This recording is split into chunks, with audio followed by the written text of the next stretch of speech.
Is climate change happening?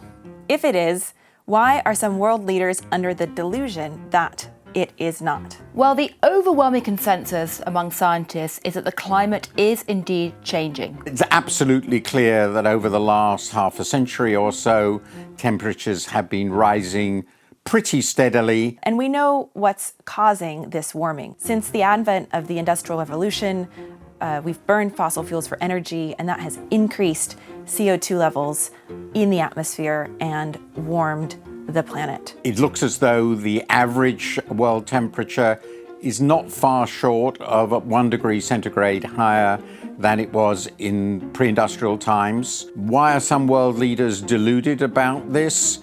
Well, in some sense, they're paid to be. Some world leaders, most importantly, means Donald Trump. The US president, who I think at one point said climate change is a hoax invented by the Chinese. That's partly because some of the Republicans would say, well, yes, the climate is changing, but that's not man-made. It's just kind of inevitable. But there's also a stream of the Republican Party today in America that's saying, actually, the climate probably is changing, but we don't want to use the word climate change because we want to make sure that the energy sector in America and American energy interests are still protected. There are very large interests in favor of denying climate change, economic interests invested in the fossil fuels industrial system, which is, after all, the basic backbone of our economies. But also you have to remember the doubts of ordinary people who think that what they're being asked to do is to give up their way of life. The impacts of climate change are very, very complex. Some areas of the world might even get cooler or rainier at certain times, while other areas of the planet get hotter and drier.